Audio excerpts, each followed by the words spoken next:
So, you don't like racism, but you live in the UK and feel powerless to do anything. My name is Obioma Yigola. I'm an actor and a writer. Over the past few weeks, I've had several conversations with friends of mine horrified at the events unfolding in the United States and unsure how to show their solidarity. This is a brief video offering a few suggestions. Firstly, let's acknowledge that global anti-blackness is a real thing. It manifests differently in different countries, but it has been an economic driving force for centuries. This is a fact, not an attack. Secondly, the UK has a history of atrocious crimes, from near or actual genocide to the pillaging of nations' natural resources. We can only move past this fact if we address it. We haven't, don't, and must. The question then is why? To Kill a Mockingbird and Roll of Thunder, Hear My Cry are wonderful books for children and young adults. However, that they are the few books used to discuss racism in a UK classroom begins the lifelong myth that racism is a US problem.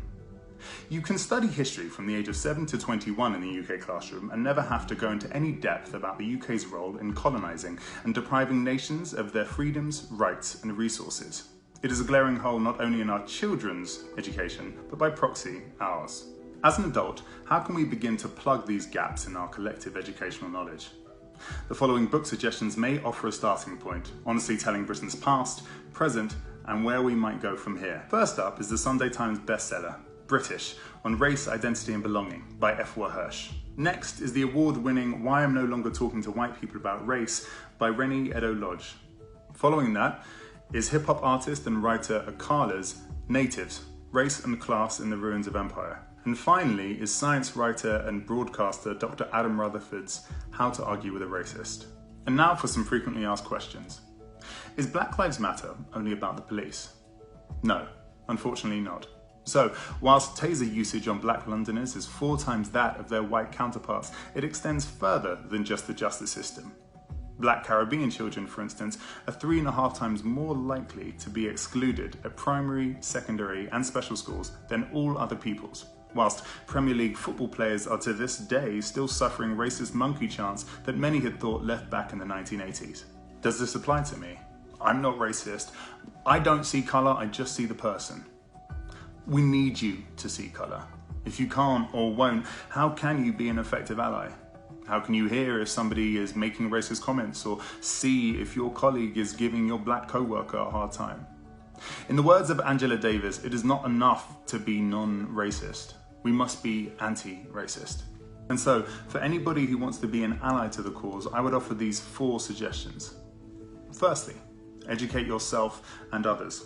That could be a book, a film, or a podcast. It could be your friend, lover, colleague, or children. Secondly, listen to, commission, and pay your black artists, writers, and speakers. Statements like, "you will be paid in exposure," will no longer wash and are not true allyship. Thirdly, speak up. Be that using your platform on social media, calling out your colleagues' missteps, or writing to your MP when you witness an injustice. You have more power than you know. It is very easy for brands, newspapers, and TV companies to tweet a hashtag, but your money speaks, so demand more. And lastly, accept that you will get it wrong sometimes. None of us are born knowing all of the answers. The writer Ijeoma Oluo says the beauty of anti-racism is that you don't have to pretend to be free from racism to be anti-racist. Anti-racism is the commitment to fight racism wherever you find it, even if that's in yourself. So, I would offer, be brave in your humility. As the saying goes, this is not a moment, it's a movement. And the struggle continues tomorrow.